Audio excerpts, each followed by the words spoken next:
انا جيت. السلام عليكم، صباح الفل والجمال على عيونكم، صباح كل حاجة حلوة في الدنيا. عاملين ايه؟ وحشتوني.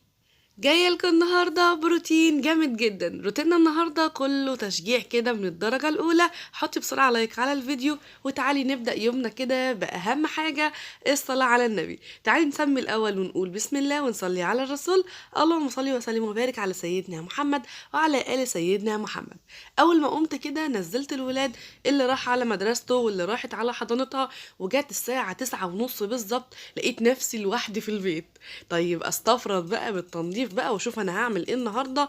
يومنا النهارده ان شاء الله كله طاقه كده ونشاط، مش هسيبي غير وانتي متشجعه مش كسلانه ابدا. اليومين دول بنمر كده بحاله كسل رهيبه، عايزه اقول لك كده حاجه فظيعه. لا تعالي يلا كده نطرد الكسل من بيوتنا ونشغل القرآن علشان يدينا طاقة إيجابية ونحسس نفسنا كده اللي احنا بجد متشجعين. قومي يلا اعملي لنفسك كده كوباية حاجة حلوة تشربيها، كوباية قهوة، كوباية نسكافيه بلبن، شوفي انتي بتشربي ايه. ينسون، اعملي حبة حلبة، شوفي انتي مشروبك المفضل بتاع الصبحية اللي بيفوقك كده واللي بيديكي طاقة وباور وتحسي ان انتي يعني ايه، انا منشكحة يا ولاد، انا فقت.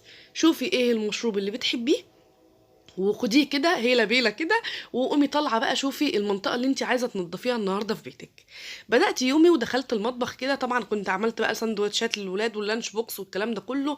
لميت الدنيا كده من على الرخامه، وكنت الحمد لله من بالليل مشطبه مطبخي وعامله له كده روتين مسائي مع نفسي كده، لان انا كنت تعبانه شويه فما قدرتش ان انا اصور، والتليفون مش مريحني ابدا، ما فيهوش مساحه، ولازم الفيديو اللي اصوره انزله على طول عشان اعرف اصور غيره. فبجد الموضوع مرهق نفسيا. المهم يا ستي ما طولش عليكي، قولي طولي. بصيت على مطبخي لقيته حلو كده ومتشطب، ما فيهوش غير معلقتين كده للولاد، يعني هما بيفطروا الصبح زبادي وجبنه والكلام ده كله. المهم محطوطين كده عادي. قلت خلاص طالما الحوض نظيف، الرخامه نظيفه، البوتاجاز زي الفل، يبقى النهارده يوم عالمي. النهارده بقى هعمل ايه؟ انا ورايا تنظيفه اسبوعيه. تنظيفه اسبوعيه دي غير اليوميه خالص. تنظيفه الاسبوعيه دي كنسه بمسحه بتلميعه برش كده مثلا معطر، شويه بخور كده حلوين. النهارده بقى هنظبط وهنكنس وهنمسح وهنلم الدنيا كلها. طبعا في حاجات مش محتاجه كنس ومسح، لكن في حاجات محتاجه انها تتكنس وتتمسح والكلام الحلو ده. المهم هبدا بقى اليوم كده، شغلت القران، فتحت البيت عندي، غيرت نفس الشقه، الشمس كده دخلت وصبحت عليها وصبحت عليا وادتني حبه باور كده حلوين عشان طبعا اقدر اكمل يومي. بعد كده ورقه وقلم كده وكرست العزيزه عليا النوت بوك كده، وبعد كده كتبت انا ورايا اصلا ايه النهارده. مهامك اليوميه العادي، لكن بتزودي عليها تنظيفه اسبوعيه، ان الحاجه بس تتعمل باتقان شويه. تمام. المهم كتبت اول حاجه هظبط الانتريه، واحد كده تظبيط الانتريه. تاني حاجه هكنس البلكونه وهمسحها وهخليها كده من فوق 14. اخر فيديو كنا منزلينه كده مع بعض، كنا شاويين بقى وعاملين محشي والكلام ده كله. وانتوا عارفين ان انا لما بعمل محشي ببقى سايبه شويه رز كده في التلاجة علشان بعدها كده يعني اعمل اكله ولا اكلتين، وبعد كده اقوم على طول عامله بقى بقيته صنف تاني خالص. فانا كنت عامله بقى فاصوليا خضراء، وكنا عاملين بقى بسله والكلام ده كله ومظبطه كل العمل. النهارده بقى الدور على بقيه الرز اللي موجودين بتوع المحشي. هنعمل ايه؟ هنعمل بقى ورق عنب، واكله سهله وسريعه ان شاء الله مش هتاخد مني وقت. لذلك انا قبل ما ابدا في الاكل والشرب لازم اشوف انا تنظيف البيت عندي ورايا ايه. انا ورايا مثلا واحد اتنين تلاته، يبقى اخلص واحد اتنين تلاته. لو ما خلصتش تلاته يبقى على الاقل عملت واحد اتنين ولحقت نفسي في البدري. فاصحي بدري، شوفي نظامك من بدري ايه. اوعي بقى تسهري والعيال مثلا تنيميهم خلاص ناموا بدري مثلا، وصحوا الصبح لمدارسهم والكلام ده وانتي رجعتي تنامي. لا اضغطي على نفسك يوم واتنين واظبطي نومك، صدقيني بيفرق جدا جدا جدا جدا. استعنت بالله بقى وقلت بقى لا حول ولا قوة إلا بالله 33 مرة عشان ربنا يقويني كده، وقمت اشتغلت على طول. هعمل ايه؟ أول حاجة شلت النجيلة من الأرض، وكنا بقى شاوين والكلام ده. طبعا في حاجات واقعة من الشوي زي ما انت شايفة، البقع دي من الحاجات اللي بتبقى واقعة من الشوي. لازم بعد الشوي ده اكون ظبطت البلكونه، فانا بصراحه ما كنتش قادره ان انا اعملها. فسبتها عادي جدا جدا جدا. وقلت بقى الدور يجي عليها اقوم بقى كنسه ومسحه. مش عايزه ان انا اعمل وتلصق وخلاص، لا انا عايزه اكون مفوقه وصحتي كويسه عشان اقدر ان انا اشتغل. كتير جدا بتسأل الشرشوبة. بصوا يا جماعة، الشرشوبة بتاعتي لونها لبني، لونها لبني يعني لونها مش أبيض. أنا بنقعها في كلور بعد ما بخلص، طبعا بنزل كل الترابة منها وبخليها كده على الحوض زي الفل. وبعد كده في الجردل بحط كلور خام وبزوده شوية مية صغيرين وبنقعها شوية. بتنزل كل الأتربة اللي فيها، بتنزل كل الشعر اللي فيها، بتنزل أي حاجة، والكلور بجد بيخليها زي الفل. أنا حطيتها معاكم دلوقتي كانت ناشفة تماما، لأن أنا لازم لازم لازم اكون نشرها في الشمس. يعني انا مثلا خلصت المسح بتاعي، دخلت غسلتها ونقعتها في الكلور، وبعد كده غسلتها على الحوض تاني، نزلت كل منها الميه وبعد كده عصرتها وبحطها بقى في الشمس على سور البلكونه او في الجنب كده تنشف براحتها خالص كده، ولا يبقى ليها ريحه ولا هيبقى فيها حاجة ولا هيبقى لونها وحش ولا الكلام ده كله. ده طبعا كلور خام اللي انا بستخدمه ده. المهم اول حاجة عملتها في يومي النهاردة بعد ما الولاد نزلوا، استفردت بقى بالبيت وقلت ما انضف البلكونة. نضفتها كويس جدا وزعفتها ومشيت على الحيطان كده بالمقشة كده في السريع، كنستها كويس جدا بعد ما شلت النجيلة، وبعد كده على طول مسحتها. في الوقت ده انا نشره النجيله كده على السور، وبعد كده سايبه الارض تنشف براحتها خالص. ودخلت بقى على الانتريه اللي انا كنت بدات بيه وظبطته الاول. بما ان المفروض يتعمل تنظيفه محترمه، فشلت كل الشلت من مكانها وشلت المفروض نفضته كده تنفيضه حلوه. وبعد كده نزلت اي حاجه بقى فرفتها من العيال، قلم وقع ورا كنبه، كل الكلام ده شلته طبعا. وبعد كده هكنس بقى. انا كان هنا المفروض بقى انا اشيل السجاد او الكفر اللي في الارض وانفضه والكلام ده كله، لكن ما حسيتش انها مستاهله يعني. فهعمل ايه، انا هجمع كل حاجه كده، الترابه مثلا او الفرفته او بري الولاد او اللي بيطلع من الاساتيك والكلام ده، كل حاجه بالمكنسه، وهكنس الارض كويس جدا جدا جدا. وبعد كده هجيب الشرشوبه بتاعتي وهمشي على كل السيراميك اللي باين، وهخلي الارض برضو زي الفل. في اوقات لا بشيل كله وبكنس وامسح واكب ميه واجر بالمساحه. لكن انا طالعه من دور تعب بصراحه، يمكن صوتي باين عليه ويمكن انا مقصره معاكم في تنزيل الفيديوهات، بس انتوا برضو مقصرين معايا والله، والمشاهده وحشه جدا جدا. وبحس ان انا مجهودي راح في الارض، بحس ان الفيديو انا مش محتاجه ان أنا انزل غيره غير ما يعدي مثلا يومين ثلاثه على ما ياخد فرصته شويه. فانتوا شجعوني على كده، عشان لو انتوا عايزين ان انا انزل يوميا ادوني مشاهده كويسه وانا ابقى فرحانه بالمشاهده دي، وبعد كده انزل يوميا. انا يوميا بصور، انا يوميا بشتغل. في اوقات ببقى محبطه فيها، لا مش هصور، هشتغل كده من غير تصوير، لان المشاهده كانت قليله جدا واحصائيه الفيديو ما كانتش عجباني. يعني انتوا فاهمين ازاي؟ مش حكايه ما كانتش عجباني، ما كانتش مفرحه بالنسبه لي. فانا حابه ان انا افرحكم وتفرحوني انتوا كمان. فمن فضلك حطي لايك حلو كده وشير لاصحابك في كل مكان، على واتس وعلى ماسنجر، خليهم يجوا يشرفونا عشان نكبر كده سوا. ولا انتوا مش عايزين تشوفوني ولا ايه؟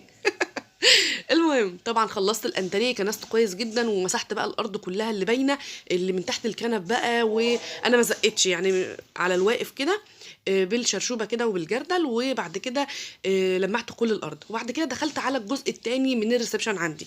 الريسبشن عندي مقسوم لجزئين. الجزء اللي انا بشتغل فيه دلوقتي المفروض يتحط فيه قطعتين مش قطعه واحده. يعني انا حاطه فيه السفره بتاعتي، يعني منطوراها كده في قلب الاوضه، بس هو ممكن ياخد اكتر من كده، ممكن ياخد ركنه كمان، ممكن ياخد حاجه كمان. بيني وبينكم انا كنت شايفه ان هو فاضي كده من غير النيش، لكن لما طلعت النيش مؤخرا حسيت ان هو ملى الدنيا كده وحسيت ان المكان حلو بجد، وحسيت ان هو فعلا الاوضه كامله متكامله. كمان انا حاطه في اللي جنب النيش كده الجزامه بتاعتنا في ركن كده، فشكلها حلو برضو. بما ان الريسبشن مفتوح على بعضه يا دوب بستاره كده، واحنا في الغالب مش بنبقى فاتحين يعني قافلينها، قصدي على طول بتبقى مفتوحه، لان انا بحب الوسع شويه، بحب ان انا ابقى قاعده مريحه، اللي هو ايه، في براحه حواليا والولاد يجروا براحتهم ويلعبوا براحتهم. فكان لازم ان انا بعد ما اخلص الانتريه على طول اقوم داخله على منطقه السفره. في البدايه خالص انا هبدا واحده واحده، انا هعد عندي كام قطعه في المكان اللي انا بشتغل فيه. انا مثلا هبدا بالبوفيه، هلمع المرايه كويس جدا جدا، وهلمع البوفيه نفسه من فوق الازاز بتاعه. وبعد كده احط الحاجه زي ما انتم شايفين كده، وبعد كده هقوم بقى داخله على الخشب. ففي الوقت ده كان الدبان بصراحه كتر شويه، لان اثناء ما انا بمسح البلكونه الدبان دخل. البلكونه كانت مواربه، وانا اكتر حاجه بكرهها في حياتي الدبان، بكرهه بكرهه بكرهه. فبعمل ايه، بجيب بخور من عند اي عطار. في واحد عندنا هنا مشهور في المحله، لو انت من المحله، لو انت عارفه العباسي تحت الكوبري بالظبط، في واحد اسمه اميجو والدهان، ده بتاع مفروشات وملايات وطقم سراير والكلام ده كله. الشارع ده على طول تدخلي منه هتلاقي على ايدك الشمال واحد بيبيع كل انواع العطور، كل انواع المعطرات بتاعه الجو، كل انواع المباخر ايا كان شكلها ولا نوعها، واللي هي بالكهرباء كمان، الفواحات والبخور بكل اشكاله وانواعه وحاجات كده. قمر قمر قمر قمر، محل متكفل بالحاجات دي كلها. حتى يعني عارفين الساقيه اللي عندي الصغننه اللي هي بالكهرباء دي، برضو كنت جايباها من عنده. اي حاجه بجيبها، حتى الفواحه اللي كانت بالزيت، فاكرين عندي فواحه كده في اوضه النوم عندي، بحط زيت ورد من فوق وشمعايه من تحت كده، وبتخلي ريحه الاوضه جميله جدا. كل الحاجات دي من عنده بجد حلو جدا. واسعاره مش عارفه، بقى لي فتره بصراحه ما روحتش، بس انا البخور اللي عندي خلاص قرب يحتضر. فعايزه ان انا اروح اجيب ان شاء الله. اول ما هجيب هقوم جايه لكم قايله لكم الاسعار باذن واحد احد. المهم انا بعد ما خلصت البوفيه من فوق والمرايه وخليته زي الفل كده، وحطيت المفارش وخليتها زي الفل، رحت حطيت البخور عشان يعني قوارب كده للبلكونه، والدبان يطلع من البخور. خدي بالك البخور ده اكتر حاجه بتطلع الدبان، فما تقفليش.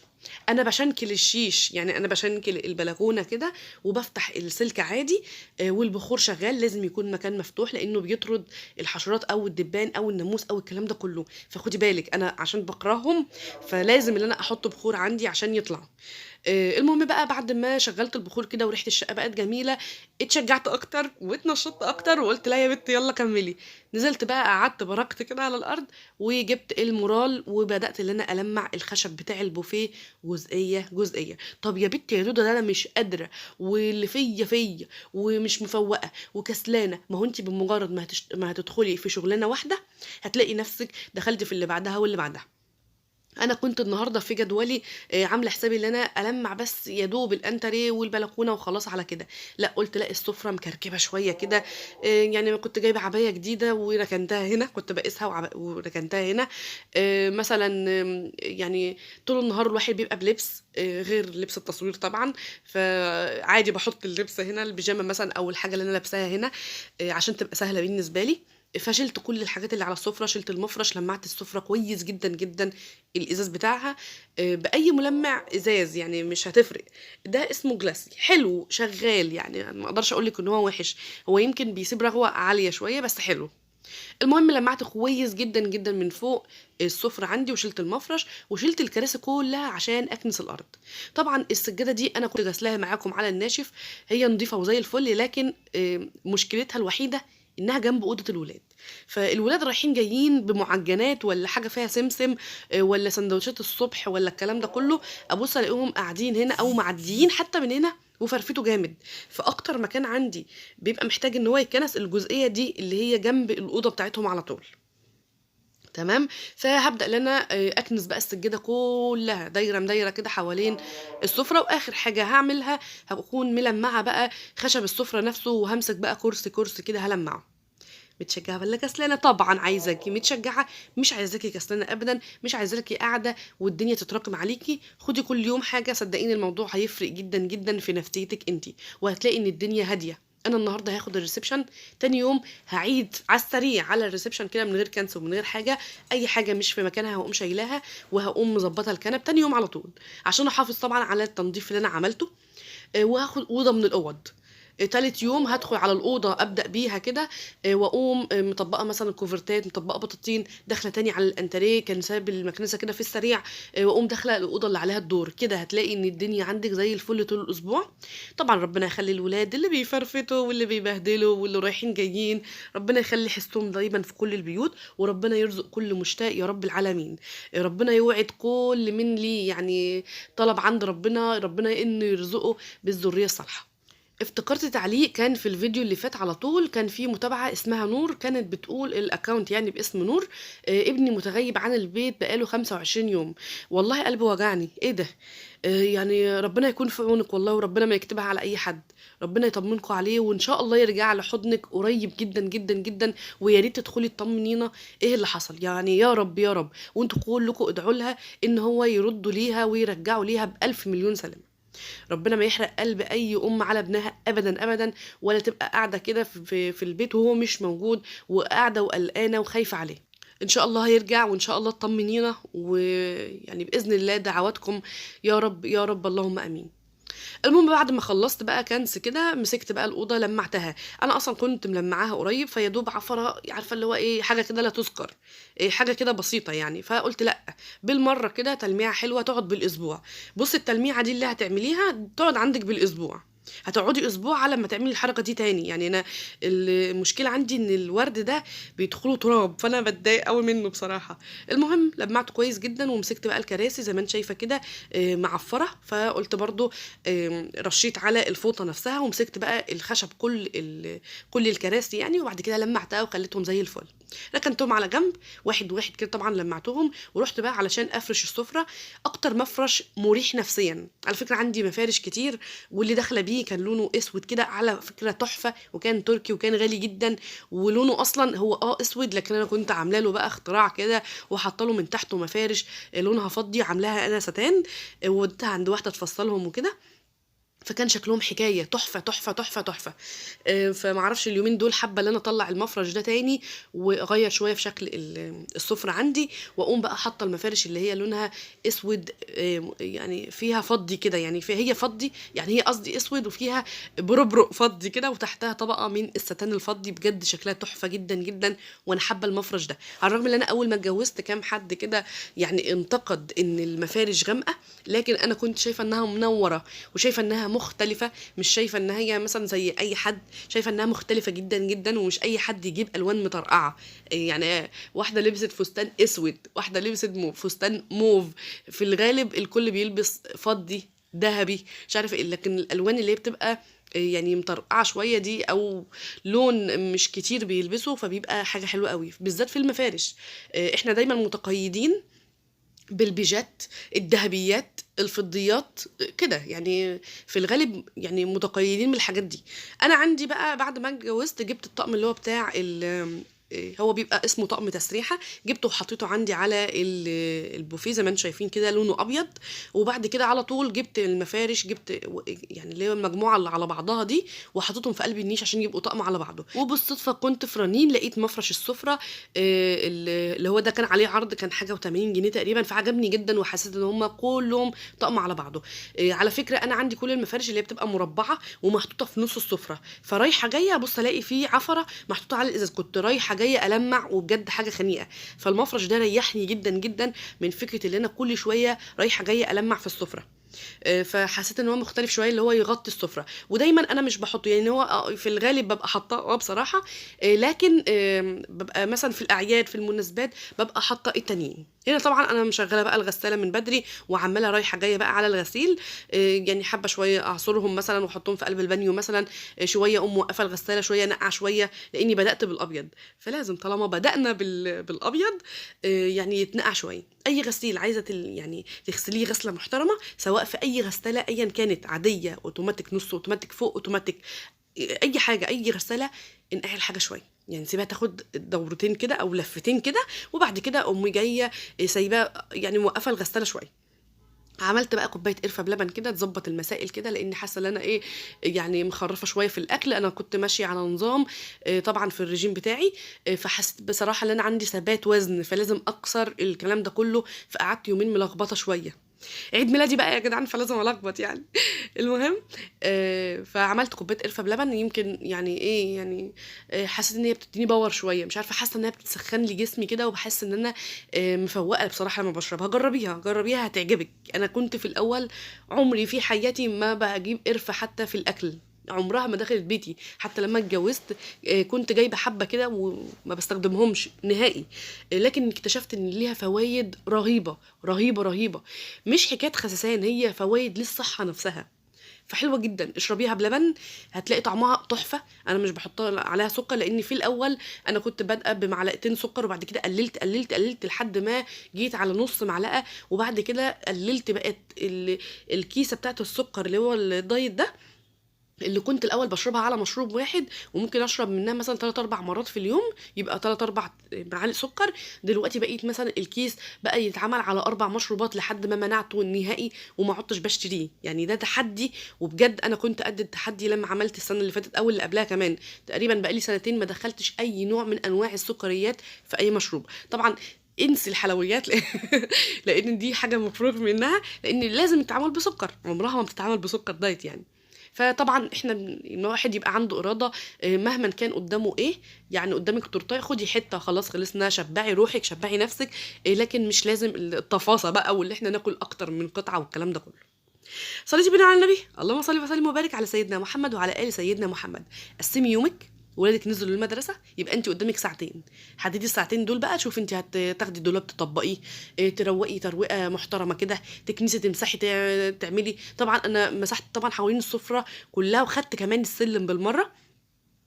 مسحت السلم كده، قلت بالمره الست اللي كانت بتمسح يعني ما جاتش، فقلت لا شكله كده مش لطيف، قمت جايه مسحها بالمره. وسبحان الله في نفس اليوم بالليل كانت موجوده، يعني على المغربيه كانت موجوده. فاتفاجئت بقى، قلت لها يلا انا مسحت بقى. الحمد لله. في الغالب انا دايما يعني بحب ان انا امسح قدام الشقه عندي، دايما دايما اخد السلم من نص اللي فوقي ونص اللي تحت كمان، في الغالب ابقى عامله كده، لاني بحب دايما ان دخلة بيتي تبقى ريحتها نظيفه، والمكان نظيف وما فيهوش تراب مثلا او الكلام ده كله.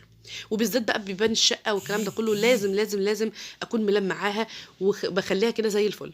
المهم قسمت يومي، اول بقى ما الظهر اذن خلاص احنا بقى بنبقى عارفين احنا ورانا ايه وقت الظهريه ده بالذات. خلاص انجزي بسرعه عشان تلحقي تروحي تصلي الظهر، وبعد كده تدخلي بقى مطبخك تجهزي الغدا بتاعك. المهم هتعملي ايه يا دودو؟ اول ما دخلت كده عملت كوبايه قرفه بلبن وشربتها وهديت كده، وبعد كده دخلت على المطبخ تاني، غسلت البوتاجاز عشان طبعا يبقى نضيف معايا لاخر اليوم. وطلعت ورق عنب كان عندي، كنت مطلعاه من امبارح بالليل وحاطاه في التلاجة وفاكك وزي الفل. نزلته في ميه مغليه فيها شويه من الزيت. انا بصراحه مش من هواة ورق العنب اللي محطوط عليه ليمون، ما بحطش بصراحة، ما بحطش خالص عليه ليمون نهائي، ولا في وهو بياخد غلوة، ولا وهو بيستوي، ولا بعد ما بيتعمل. يعني مرة جربتها وحسيت ان عادي، يعني مش لازم، يعني عادي. ايه الافورة دي؟ ايه اللي لازم اعصر عليه ليمون؟ عادي يعني بصراحة. فطبعا الاكل اذواق، وانتوا عارفين ان الاكل اذواق. فيعني كل واحد على حسب ما بيحبه، وكل واحد على حسب ما هو طالع يعني. انت كنت بتعملي ايه في بيتك فهتبقي طالعة تعملي ده. المهم طبعا خلطة الرز بتاعتي طبعا بايته في التلاجة عادي جدا، تقعد بالاسبوع وتقعد بالشهور كمان عادي، ما فيهاش اي مشكله. طبعا احنا داخلين على شتاء، واكلات المحشي دي بتبقى يعني عايزينها كتير كده لانها بتدفي قوي. اكله يعني بتاخد موال، لكن بتتاكل في 3 4 دقايق، في دقيقه الا تلت. لكن جميله وحلوه. ورق العنب يعني عشق بصراحه، عشق. الاكل كله كله كده في كوم كده بينزل المعده، انما ورق العنب بينزل في القلب على طول، في القلب كده يقعد يتربع كده. طبعا حاجه كده لا تقاوم. في ناس مش بتحبه نهائي، وفي ناس مثلا تقول لك لا ده عشق. يعني انا بالنسبه لي يعني في الاكل كله، في المحشي كله ممكن اكل ورق عنب وورق خاص، بحب الاوراق الخضراء، بحب جدا جدا جدا الورق الاخضر. مش بيستهوني الكرنب قد كده، ممكن اعمل كرنب طبعا. من يومين انا كنت عامله حله كده مشكله، فيها كوسه وبتنجان وبصل محشي وكرنب، وحلو كل حاجه، لكن انا بعشق ورق العنب، بحب طعمه جدا جدا. لذلك بفرز منه كميه حلوه تكفيني طول السنه، اللي هو انا محتاجه حاجه حاجه تغذيني يعني. طبعا واحده تدخل تقول لي ايه ده والدايت؟ عادي جدا، انا باكل كل اللي انا نفسي فيه. اهم حاجه البروتين قبل ما تاكلي، اهم حاجه قطعه اللحمه الحلوه دي، او اللحمه المشويه او الفرخه المشويه، او حتى الكفته. دي اهم ما في الموضوع، ابدأي بيها عشان البروتين بيبقى عنده نسبه شبع ليكي اكتر. وبعد كده كلي عادي هتلاقي نفسك اتسدت، يعني اللي هو ايه، ما فتحتش في الرابع ولا حاجه يعني. ما طولش يعني، انا بحب اطول بصراحه، الصراحه تتقال.